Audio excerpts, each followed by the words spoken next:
Tonight on Primetime Politics, wasted doses, wasted money. And I'm just asking the government to be clear with its decisions and its approaches to Canadians. The Auditor General gives a mixed review of the government's vaccine rollout and COVID support programs.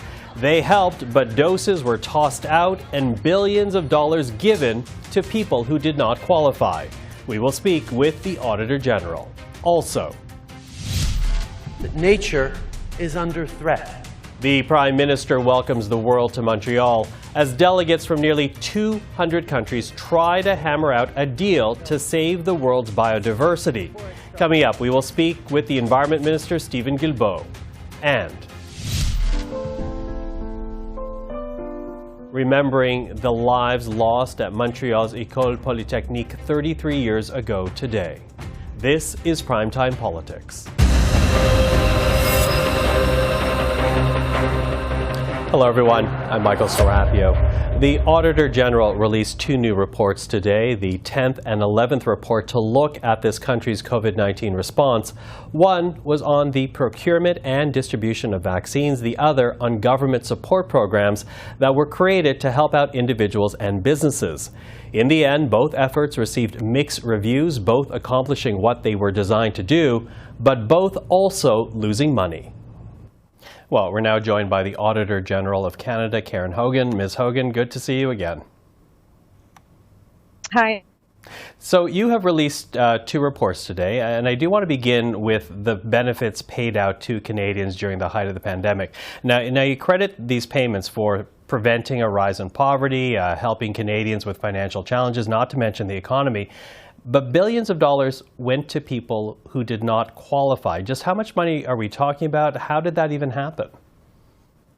So you're right, you're referring to our audit on the COVID-19 benefits. And in that audit, we looked at least six COVID support programs to individuals and businesses. And we identified that because of the government's early decision to limit prepayment controls and rely on attestations, they even identified that it would result in payments going to ineligible individuals. And what we found is that $4.6 billion went to individuals who were ineligible to receive those payments. And we also estimated that at least $27.4 billion require further investigation that were paid to either individuals or businesses through the COVID-19 support program. Okay, so more investigation, but what do you think that investigation would actually find? So the first step really here is to identify whether or not individuals and businesses were in fact ineligible. There was no information or limited information gathered on application from individuals and very little information gathered from businesses. And the government needs to do a more comprehensive and rigorous post-payment verification work, follow up with those people and businesses to confirm if they meet the criteria. And once you've identified the payments that are ineligible, then you can make the decision about the next steps and recovery. Now, what's interesting about that is in your report, you note the fact that there is a window to recover some of that money, but you say, that the window is quickly closing? Absolutely. The window is quickly closing. Existing legislation for individuals gives the government about 36 months to identify whether or not a payment was made to someone who shouldn't have received it. Now, that time period is extended if there was some fraud or intention to deceive. When it comes to businesses, for the most part, that period of time to identify ineligible payments is somewhere between 36 and 48 months. And so it is time for the government to speed up its post-payment work in order to be able to get those notifications out to individuals and businesses. Okay, businesses aside, I'm actually thinking about individuals right now, because does it actually make sense to go after these individuals? It would cost money to do that. And if payments went to low-income people or families, who would the government really be hurting? So it really isn't my decision to decide on policy and legislative approaches. My expectations are grounded in two things. Following my first audit in 2021, the Canada Revenue Agency and Employment and Social Development Canada committed to comprehensive post-payment verification work. And existing legislation here in Canada states that every taxpayer, whether they be an individual or business, should be treated fairly. And when amounts received they're not entitled to, those should be returned. If the government, however, wants to take a different approach, one where they might forgive repayment or take an empathetic approach to collections, then that's their decision to be made. But I recommend that they be clear and transparent with all Canadians so that everyone knows what to expect. Mm-hmm. Now, your other report today, it deals with the procurement and the distribution of COVID-19 vaccines. Now, you give the government, I guess, a good review for acquiring and distributing the vaccines in a timely manner, but you also say that millions of doses were wasted. Just how many are we talking about here? So in that audit, we looked at whether the Public Health Agency of Canada, Health Canada, and Public Service and Procurement Canada were able to secure sufficient doses for all Canadians who wanted to be vaccinated. And what we found is they did a good job responding to the uncertainty and ever-evolving nature of the pandemic. Early on in 2020, the government signed 7 advance purchase agreements because of the uncertainty at that time, and that resulted in there being a surplus of doses that have not been able to be used or donated. Throughout our audit period, we identified about a little over 13 million doses have expired so far on the shelves, and some more are set to expire before the end of the year. Now, how avoidable is that, though? Because at the beginning, the government was casting a wide net, really not knowing, as you alluded to, which company would come out with a successful vaccine first. I'm wondering if in that time period, whether or not waste is just, a cost of doing business at the time. And when you talk about vaccines right now, the government is supplying it. It does mean to say Canadians are picking up on those doses, though. Yeah, so the decision back in 2020, it's easy to sit today and look back and say, gee, we should have made a different choice as a country. But if you put yourself back in 2020 and look at the global demand, the race to get a vaccine, no one knew which vaccine company would be the first to have a viable vaccine out there. Would they be approved for use in Canada? And so all that uncertainty meant that the government signed additional contracts. I would say that their approach was a prudent one in order to ensure that every Canadian who wanted access to a vaccine was able to get access. We don't have Canadian manufacturing, so add that on, and it adds to some of that uncertainty. What could have been done better throughout the pandemic, however, is managing the supply and the needs and the logistics, and that's where we made a recommendation around the IT system that was developed called Vaccine Connect. In order to manage it, the government didn't use all the functionalities, and that really would have hopefully helped limit some of the wastage, and if it's fully utilized now, may help do that as we buy more bivalents across the country. Mm-hmm. Now, as you noted in your own news conference, healthcare is delivered both provincially and federally. So even if you make this recommendation to Ottawa, what about the provinces in sharing that kind of information? I think that's an issue that my office has raised for almost a quarter of a century now. I would go back to our first audit in 1999, where we talked about the need to figure out the sharing of health surveillance information across the country. Provinces, territories, and the federal government have not ironed out what to share and when to share information during emergencies. I don't know how many other public health crisis that we need before the country sorts out this issue. It's one that would not only improve the healthcare system, but improve responses to health emergencies like we've lived through with H1N1, SARS, and now COVID-19. Karen Hogan, really appreciate your time today. Thank you for that. It's my pleasure. Thank you. Now, the government did respond to the AG and her reports today. Carla Qualtrough is the Minister of Employment, Workforce Development and Disability Inclusion. Here's what she had to say about the billions of dollars that went to people who actually did not qualify for financial support. Of the $4.6 billion that the Auditor General identified as having people ineligible, we identified 1.8 million people. 3.1 billion of that had to do with advance payments. We tried to get money out quickly. People got advance payment. If they stayed in the CERB system, that was methodically recovered as a matter of course. If they didn't, we had to get it back from them. So we sent the letters to 1.8 million people. We've recovered 1.3 billion of that money. We are working on individualized payment plans for the others. We're trying to work with Canadians in very difficult time, and I wouldn't mistake a lack of aggressive pursuit for not doing it. It's just we're being compassionate. To Montreal now, where the Prime Minister welcomed delegates from nearly 200 countries today, gathered in the city's Palais de Congrès for the UN Convention on Biodiversity. Now, China was meant to host the gathering 2 years ago, but ongoing COVID restrictions forced a change of venue, and Canada and Montreal stepped forward. But the task is not an easy one, trying to hammer out an agreement to preserve ecosystems and protect species, as both come increasingly under threat. For his part, the Prime Minister is promising to invest another $350 million to the effort. Of the world's 5 biggest countries, none of us is yet at 30% of both our land and waters protected. Now, we don't have to get all the way there by tomorrow, but by 2030, we all really do. By 2030, we must halt and reverse biodiversity loss. Well, we're now joined by the Minister responsible for the environment and dealing with climate change, Steven Guilbeault. Minister, thank you for joining us today. My pleasure, Michael. You know, I'm wondering how you are feeling right now about this conference, as you will be leading the Canadian delegation, representatives from nearly 200 countries trying to hammer out an agreement. Just how challenging will this be? How do you feel taking on this challenge?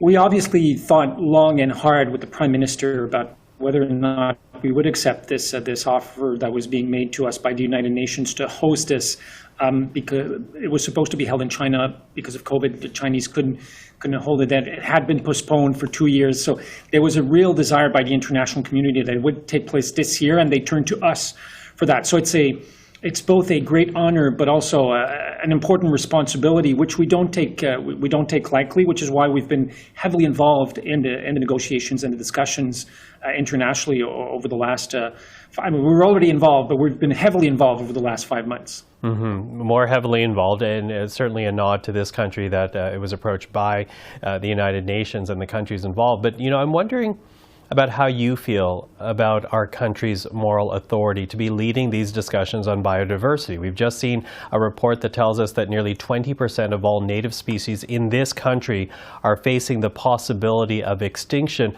What does that say about Canada's moral authority going into these talks? I think, if you look at globally, the rate of extinction is 25%. So we all have challenges. There are no countries out there who can say, listen, we've solved this, we have everything right. There are certainly leaders. There are countries that are doing more than others. There are some that are playing catch up. I'd say Canada has proven over the last few years that we were stepping up to the plate. When we came into power in 2015, Canada wasn't even protecting 2% of our oceans and coastlines. We're now at more than 15%. We did that in 7 years.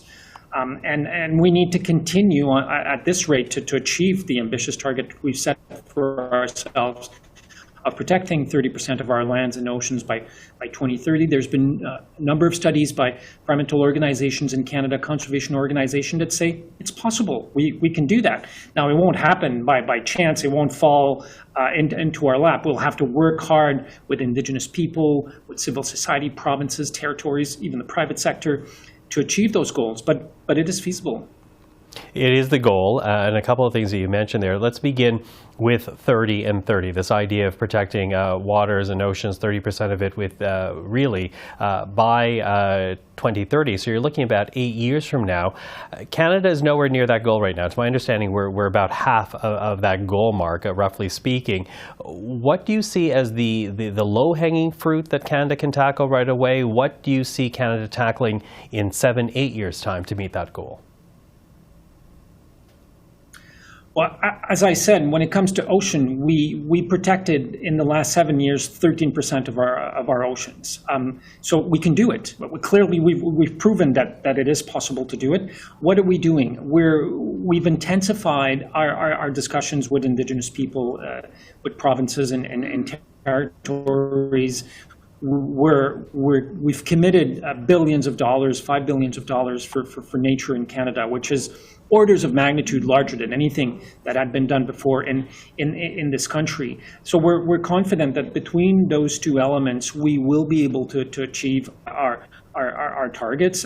We will have, I hope, in the coming days, good news to announce in terms of our work with Indigenous people and some provinces and territories in terms of the nature agreement. So where it's not only the federal government, but provinces and territories that also commit to protecting 30% of lands and oceans by 2030. So we have our work cut out for us, for sure. And I'm not saying it's a done deal by any stretch of the imagination, but what I'm saying is that it is within the realm of possibilities. We can do this. Mm-hmm. Now, more than once you've mentioned Indigenous leadership when it comes to protecting biodiversity.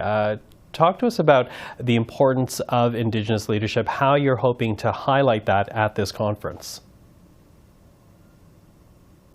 Well, that's a good question. And in fact, when the United Nations asked us to host the conference, one of the things we told them is that we wanted to make Indigenous-led conservation one of the central theme of this conference. So we will have Indigenous presence being felt throughout the conference. Indigenous leaders will be invited to speak. The Canadian Pavilion features Indigenous art that's largely related to nature as part of what thousands of people will be able to see in the coming 2 weeks from all over the world. So we wanted to ensure that they had their rightful place at this international table, and they could talk about what they're doing and their vision for conservation and for the future of Canada and the planet as well. Now, as you know, in Ontario, the green belt established by the province is now being challenged with development encroaching on that green space put aside by Ontario. And it does make me wonder about the importance with which Canadians attach to biodiversity, whether or not they understand biodiversity. Certainly a lot of the language has been around climate change, but what would you say to Canadians right now about the importance of this conference and why biodiversity is important to protect? We can't hope to have prosperous and thriving societies, whether in Canada or internationally, if our development continues to be made at the detriment of living conditions on this planet. For decades, there was this idea that somehow humans and the natural world were separated. What are we if not the air we breathe, the water we drink, and the food we eat, and those things come from nature. So we need to protect nature to protect ourselves.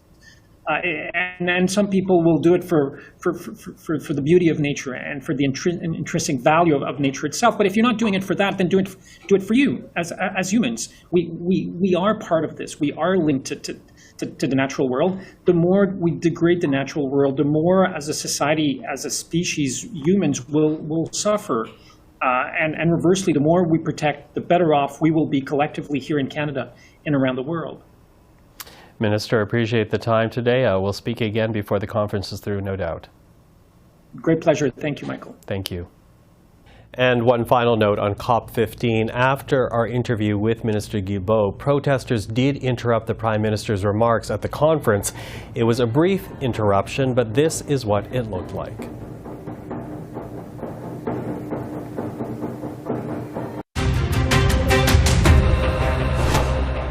In Ukraine, millions of people are once again living without electricity in freezing temperatures after Russia unleashed another round of missile strikes yesterday. Ukraine says it shot down upwards of 70 missiles that were fired, but the Kremlin is claiming it hit all 17 of its targets.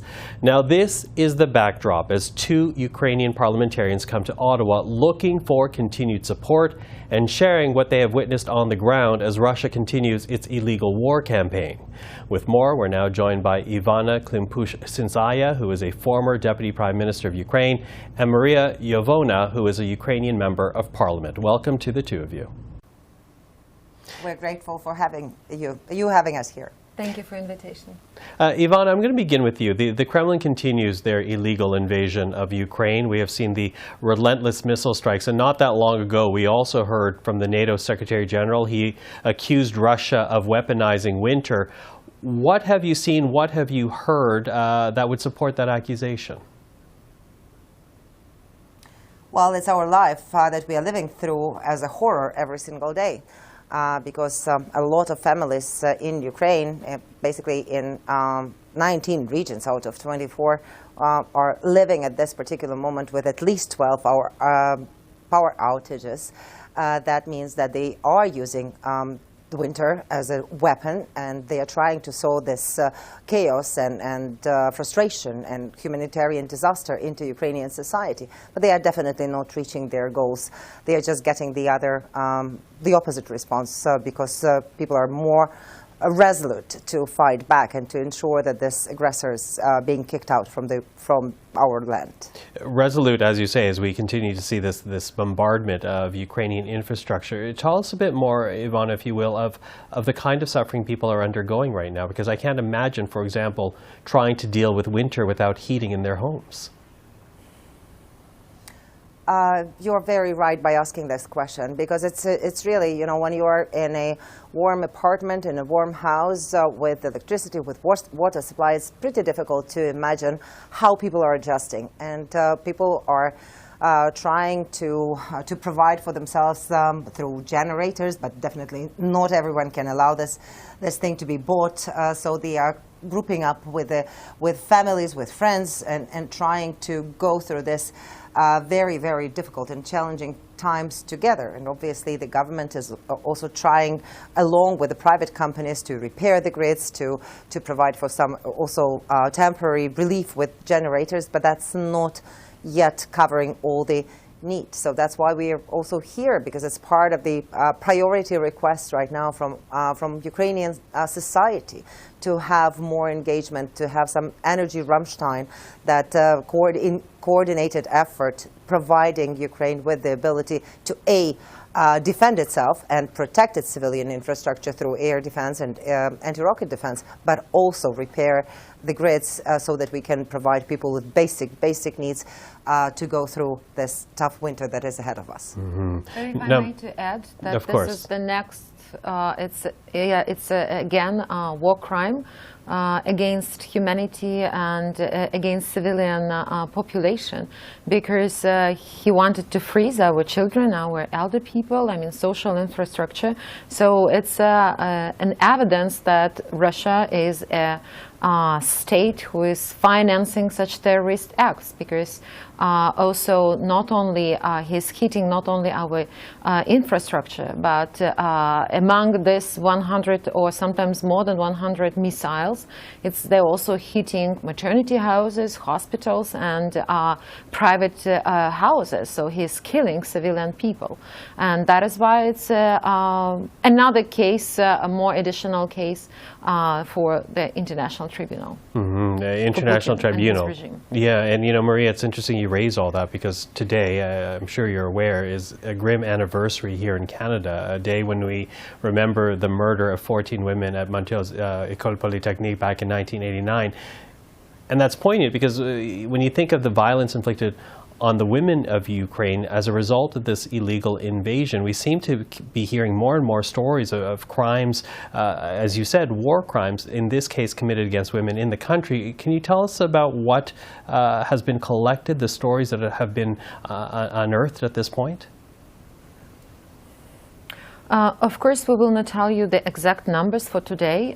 We have the number of criminal cases which have been already investigated by law enforcement institution, but unfortunately the world will be more shocked when the occupied territories also will be liberated.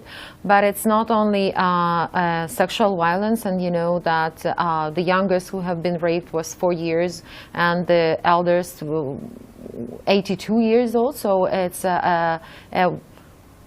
with what kind of, if I even cannot name them, people we have all together, I mean the free world.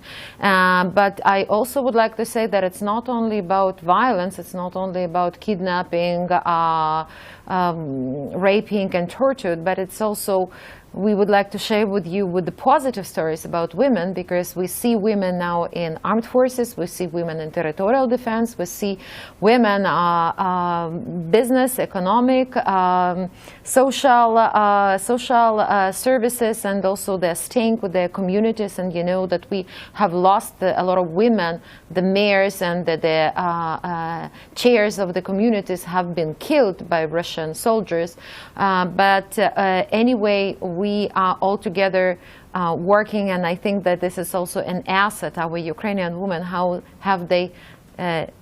do they deal with this aggression, acts of war crimes? But we, of course, also need more support from our international friends.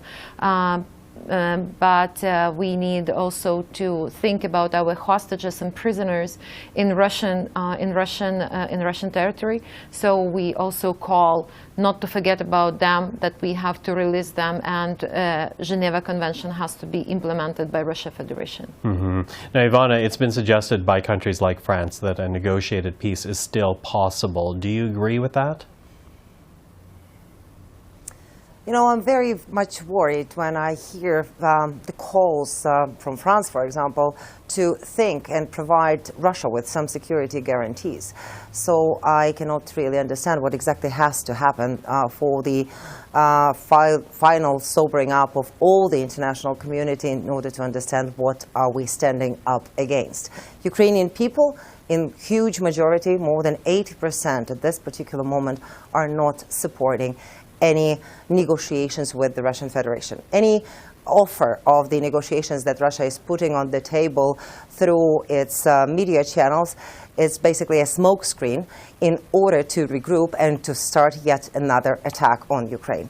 So we have to understand that we are dealing with barbarians, with people who do not honor any commitments, any laws, any treaties, any memorandums that they have signed up to by being a country that was supposed to provide security assurances for Ukraine, because Ukraine has given up its third biggest nuclear arsenal in the world back in 1994. So at this point, we do not see any possible negotiated solution. And I think the best negotiator is our armed forces of Ukraine at this particular moment. But we need the backing with more weaponry, with more capability to our armed forces to actually ensure that we are capably further liberating our territories and liberating our people who are waiting there under occupation. Mm-hmm. Mariya, quickly running out of time, but we heard Ivanna talk about basic needs, military needs. What other message do you want Canadian parliamentarians to know, to hear while you are in Ottawa? I think that the world has to think about strategy of victory, not of restraining and weaknesses Russia, and to think about security guarantee for Ukraine. And the best security guarantee for Ukraine is NATO membership. Mariya, Ivanna, thank you for the time today. Thank you, Michael. Thank you. Now, as we said earlier, today does mark the 33rd anniversary of the Montreal École Polytechnique shootings. 14 women lost their lives in that horrific event. Another 14 people were injured. The women were targeted, and since that deadly mass shooting, December the 6th has been a day of remembrance in this country and a call to action to combat violence against women and girls. There were commemoration ceremonies in many communities today, the Prime Minister and the Quebec Premier taking part in the ceremony at l'École Polytechnique itself. And that is our program for this evening. I'm Michael Serapio. We'll see you again tomorrow.